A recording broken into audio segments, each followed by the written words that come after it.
How's it going, everyone? This is Jack here with the Commander's Wire, and welcome back to another video. Today we're going to be going over my mock draft 4.0. Like I've said in previous videos, I'm going to try and have at least one or maybe even two mock drafts a week, every single week up until the draft coming up at the end of April. Some of these mock drafts I end up making days, even weeks in advance before I make a video on them. So in that meantime, players can move up and down draft boards, so take my picks with a grain of salt. You can also take this as more of a player outlook on as many players as possible coming into the NFL draft here in a couple weeks. And though some of these players may not be chosen at the picks that I have made, however, you can get some more info on each of the players that I choose. I'll probably be going over 100 players at least up until the NFL draft, so there will definitely be a lot of names that you can look into, as well as players I'm going to be going over here in the next couple weeks. If you guys have not already, please go down below, drop a like, subscribe, and turn on post notifications to know when I post next. I really do appreciate it, and you guys will be notified every time I post a video about the Commanders, just like this video. And without a further ado, let's get right into the video.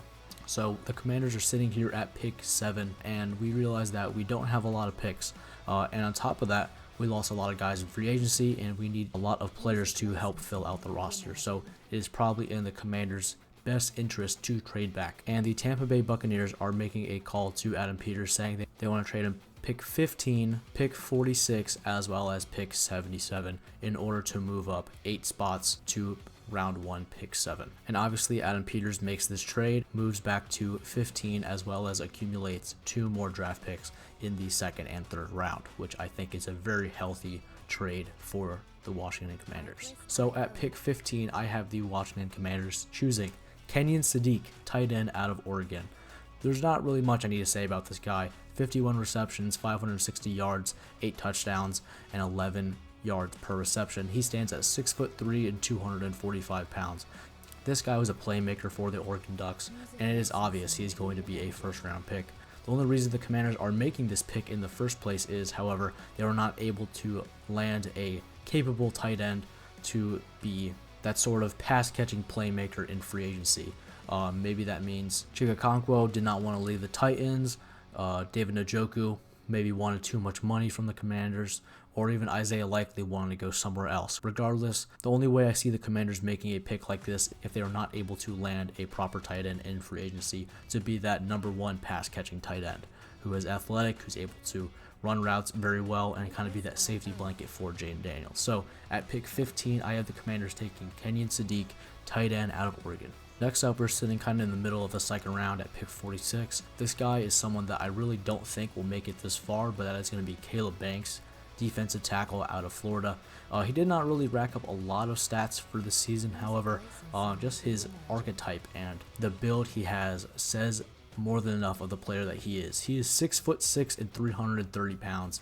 He definitely is a space eater in the middle of the defensive line, and he's going to be able to plug up holes no matter what level he's playing at.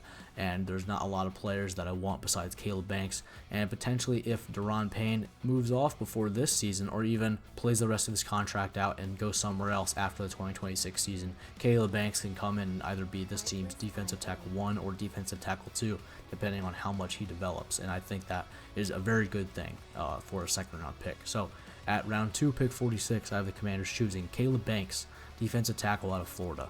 Now back to the Commanders' original picks. We are sitting at pick 71 in the 3rd round, and I have the Commanders choosing Josiah Trotter, a 6'2", 237-pound linebacker out of Mizzou. This year for the Tigers, he had 84 total tackles, 43 of those being solo, 2 sacks, and 1 pass deflected. Now, unlike Caleb Banks in round 2, Josiah Trotter was able to put up a lot of numbers this season.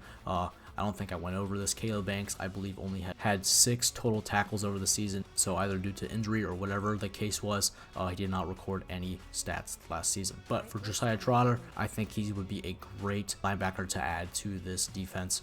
He's athletic, he's speedy, he's able to rack up a lot of tackles, and that's just someone that we want to have in the middle of the field, paired up with Jordan McKee and Frankie Louvu with the Washington Commanders and this new Durante Jones kind of speedy and versatile defensive scheme. So Josiah Trotter, linebacker out of Mizzou, for pick 71 in round 3. Now, just a couple picks later, we're sitting at pick 77. This is the last pick that we got in the Buccaneers trade. I have the Commanders choosing Zachariah Branch, wide receiver out of Georgia. He stands at 5'10", 180 pounds, and this guy just has speed. He had 81 receptions for 811 yards, 6 touchdowns, and he averaged about 10 yards per reception. So Zachariah Branch, he's a speedster. He's able to get downfield. One thing about Zachariah Branch is I think one of the main reasons he falls this low is the way that he catches the ball. He tends to catch the ball with his chest. Now, if he's in stride on a go ball, catching it over his shoulder, that works out fine, is able to do that. However, a lot of the times you want to catch the ball with your hands, whether you're in short routes, intermediate routes. You don't really want that ball to hit off your chest because it has the opportunity to first bounce off your chest, and you're allowing the ball to kind of travel a little more compared to catching it out front with your hands, and that may allow a defender to get his hand in there at the last second and break up the pass. So Zachariah Branch definitely has the talent to be a good receiver in the NFL. I think he definitely needs a little more development on his catching, but nonetheless, in the third round, I think he's a good receiver to pick up. So at pick 77 in round 3, Commanders are choosing Zachariah Branch, wide receiver out of Georgia. Now, Commanders are in round 5. They're at pick 145, and I have them choosing Zachy Wheatley, safety out of Penn State. He stands at 6'2", 200 pounds even. This year for the Nittany Lions, he had 74 total tackles, 51 of those being solo. He had 1 fumble recovery, 1 interception, and 1 pass deflection. Zachy Wheatley, he has speed, he has the frame that Durante Jones likes to look for in his DBs, and I think that he'd be a very versatile piece in the Durante Jones Commanders defense. As we know, Durante Jones, he likes to have a lot of DBs on the field. He wants them to be versatile. He wants them to play up in the box, maybe move back a little bit, and I think that Zachy Wheatley has the height as well as the frame in order to do that. Durante Jones likes to run a lot of 3-3-5, 4-2-5. He likes to have a nickel in there on the defense, and I think Zachy Wheatley would definitely be a rotational piece that will be able to come to the Washington Commanders and potentially start right away. So at pick 145 in round 5, I have the Commanders choosing Zachy Wheatley, safety out of Penn State. Now, next up is another player I don't think will fall this low. I think he'll probably be a top 150 pick, maybe even a top 100 pick, and that is the speedster linebacker out of Pitt, Kyle Lewis. He stands at 6'1", 220 pounds. First of all, a lot of people may think that he is undersized to be a linebacker. He may be a better strong safety in the NFL. Either way, I think getting this guy in the Durante Jones defensive scheme, he'll be able to unlock his potential, whether it be as a linebacker or even as a safety. I think that he's very good in coverage. He's very good tracking the football. And when they played my NC State Wolfpack, there's a reason why they nickname him one of the Sharks. He is out for blood.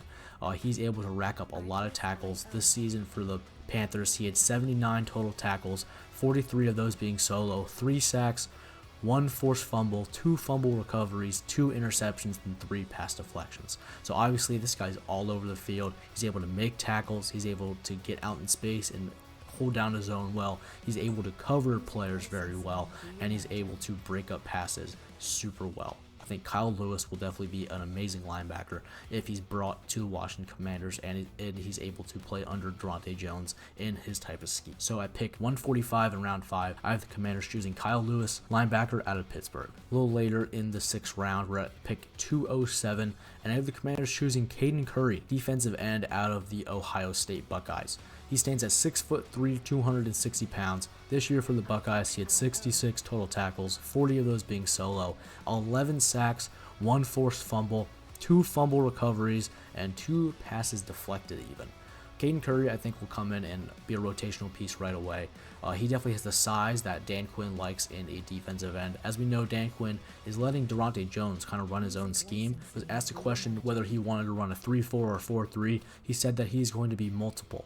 He's going to run 4-3, 3-4, 4-2-5, 3-3-5. He's going to run everything. They're going to be moving guys around the formation a lot and being a very tough defense for the offense to figure out. Now, I think Caden Curry, he's kind of the best of both worlds. He's 6'3", racked up 11 sacks this year. That means he's speedy, he can win with finesse, but at 260 pounds, I think he also has the frame in order to be a decent run blocking defensive end here in the NFL with 66 total tackles. Now, I think in round 6, a guy with this type of production is really, really rare, and Caden Curry, I think, could come in and be a rotational piece right away for the Washington Commanders defense. So at pick 207 in round 6, I have the Commanders choosing Caden Curry, defensive end out of the Ohio State. Now lastly, at pick 223 in round 7, I have the Commanders choosing Patrick Payton, defensive end out of LSU. He stands at 6'6", 255 pounds, and for the LSU Tigers, he had 34 total tackles, 17 of those being solo, 1 sack, 1 fumble recovery, and 6 passes deflected. Now, Patrick Payton, I think, definitely does not have as much production as Caden Curry. However, he can come in and be a rotational piece as well. He's definitely going to have some time to develop with other guys standing in the way and on the depth chart. However, I think Patrick Payton has the archetype and the frame in order to be a decent defensive end in this Durante Jones scheme. He's a little lighter than Caden Curry, a little lengthier as well, and I think that will allow him to be a little bit better once he develops even more at tackling and setting the edge. So at pick 223, Commanders are choosing Patrick Payton, defensive end out of LSU. And that is going to conclude my mock draft 4.0. Let me know down in the comments whether you like my picks, whether you don't like my picks.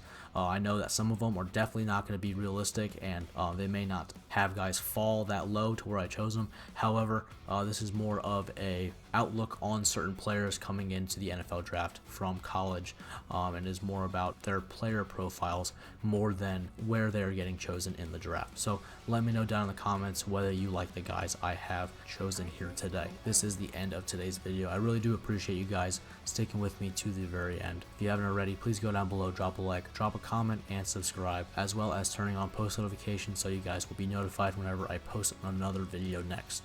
Thank you guys so much for watching. God bless, and hail to the Commanders.